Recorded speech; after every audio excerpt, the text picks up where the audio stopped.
Welcome back from that short break. In case you're just joining us, this is the News International edition, and we are broadcasting to you live from our Vision Group headquarters here in Kampala, Uganda. Now, Guinea-Bissauan president, who is also the current chairman of the Community of the West African States, also known as ECOWAS, Umaro Sissoco Embalo, has paid a visit to the capital city of Burkina Faso to discuss the process of implementing the transition and also to support the country. Embalo also reaffirmed the willingness of the West African organization to support and accompany Burkina Faso in the fight against terrorism. The head of West Africa's regional bloc has expressed support for extremist-hit Burkina Faso less than 5 months after an insurgency sparked by militants sparked a new coup, the Burkinabe government said. Umaro Sissoco Embalo, Bissau Guinea president and currently chairman of the Community of West African States, says that ECOWAS would support Burkina Faso and all countries currently in transition. On sait le problème quand on dit le djihadisme, ça frappe toutes nos zones ouest africaines. We know what the problem is when we say jihadism. It affects all of our West African areas, and that is of great concern to our organization, ECOWAS. And even today, after exchanges, I understood a lot of things that are happening in Burkina. We will see how to support Burkina in the immediate things that Burkina needs. Burkina a besoin dans les médias. Guinea-Bissau President Umaro Sissoco Embalo, current president of the Economic Community of West African States, ECOWAS, made a one-day visit to Ouagadougou on Wednesday for talks with junta leader Captain Ibrahim Traoré. Umaro says even the countries that are currently excluded from ECOWAS are still part of ECOWAS. De la CEDEAO, c'est pas des sanctions.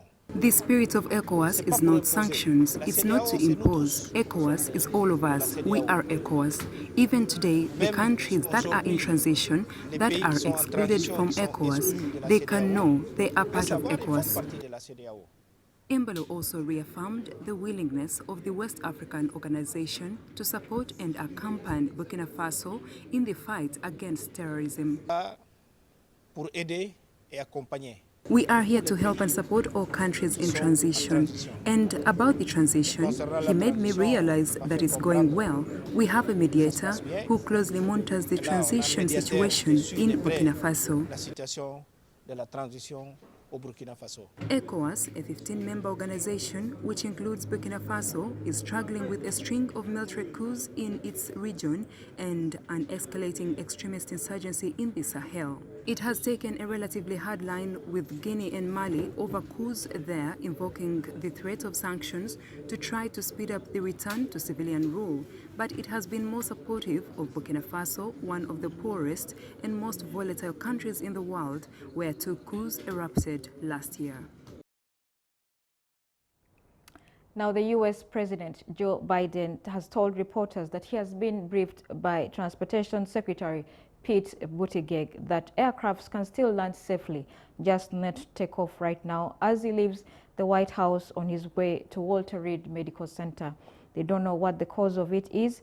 They expect in a couple of hours they'll have a good sense of what caused it and will respond at that time. He adds, the Federal Aviation Administration said that normal operations were resuming gradually as airlines warned of lingering delays. Aviation authorities were racing Wednesday to figure out what caused the outage of a crucial alert system that forced a temporary halt on all U.S. domestic takeoffs, triggering thousands of delays and cancellations. The U.S. Federal Aviation Administration, FAA, said normal operations were being restored, but the early morning halt created knock-on effects that snarled travel throughout the day. I just spoke with Buttigieg. They don't know what the cause is, but I was on the phone in about 10 minutes. I told them to report directly to me when they find out. Aircraft can still land safely, just not take off right now. We don't know what the cause of it is. They expect to be able to, in a couple hours, they'll have a good sense of what caused it, and we'll respond at that time. The grounding order was issued after the FFA identified an issue with the Notice to Air Mission System, NOTAM, which provides information to pilots about hazards, changes to airport facilities, and information that can affect flights. Our preliminary work has traced the outage to a damaged database file, the FFA said in a tweet on Wednesday evening, adding that at this time there is no evidence of a cyber attack. The temporary outage spelled yet another hellish day for U.S. travelers, less than a month after a bad winter storm roiled the system.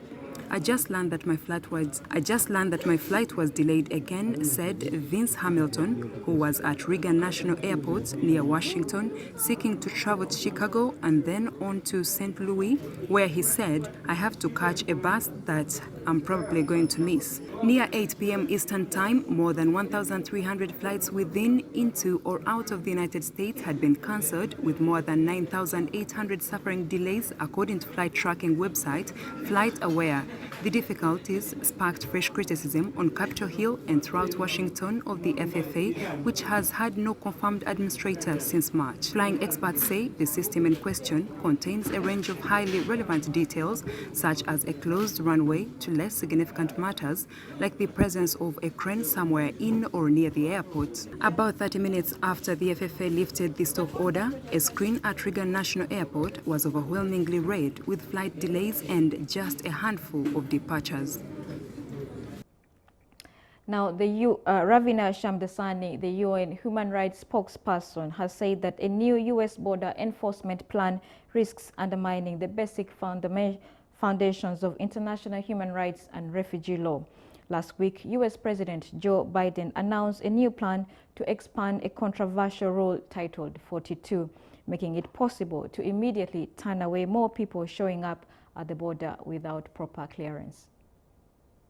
The United Nations Rights Chief warned Wednesday that a new U.S. border enforcement plan risks undermining the basic foundations of international human rights and refugee law. The Human Rights Office is concerned that the recently announced measures by the U.S. do not comply with international human rights law and international refugee law. The right to seek asylum is a fundamental human right, and everyone who is seeking protection should have their case individually assessed. What we are concerned about is that these measures lend themselves to collective expulsions of people without the opportunity to individually assess each person's claim. Last week, U.S. President Joe Biden announced a new plan to expand a controversial rule called Title 42, making it possible to immediately turn away more people showing up at the border without clearance. The plan permits the fast-track expulsion to Mexico of some 30,000 Venezuelans, Haitians, Cubans, and Nicaraguans each month. We do welcome the creation of safe and regular pathways for migration as part of this humanitarian parole policy. However, what we are concerned about is that the requirements to be eligible for this program are quite restrictive. The thing that we are particularly concerned about is the depiction of migrants as a burden and the rhetoric around a migration crisis. What we have to remember is that in most circumstances, it is the migrants themselves who are in a situation of crisis and who are attempting to flee a crisis. And it is the obligation of states to provide them with the protection and the safety, which is their human right. The international principle of non-refoulement guarantees that no one should be returned to a country where they would face torture, cruel, inhuman, or degrading treatment or punishment. We really need to go back to the basics and understand that the human rights of people, of migrants, need to be at the center of any border governance policy. The United Nations Rights Office pointed out that even before the expansion, Title 42 has already been used by U.S. immigration officials some 2.5 million times at the southern border to expel people to Mexico or their home country without an individualized assessment of all their protection needs, accompanied by due process and procedural safeguards. The White House has said it hopes the toughened measures will stem record numbers of migrants and asylum seekers arriving after epic, often dangerous journeys organized by people smugglers. And now, finally, the latest coming from the Russian and Ukraine war. We bring you images of the city of Soledar, Bakhmut, and surrounding villages in the Donetsk region of eastern Ukraine, taken in August 2022 versus January 2023 showing the magnitude and intensity of the ongoing fighting between Russia and Ukrainian forces and the extensive damage it has caused.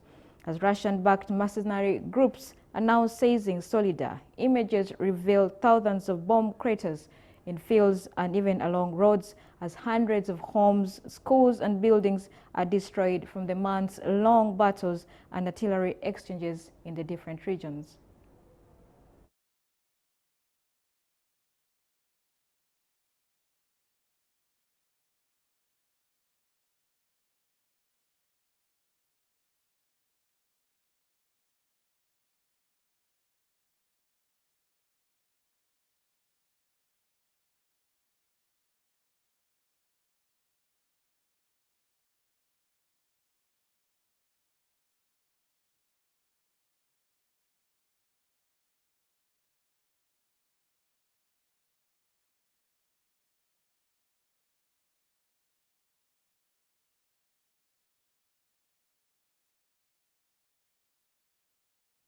And that brings us to the end of our international news this Thursday. Thank you for watching. I'm Emma Akwero.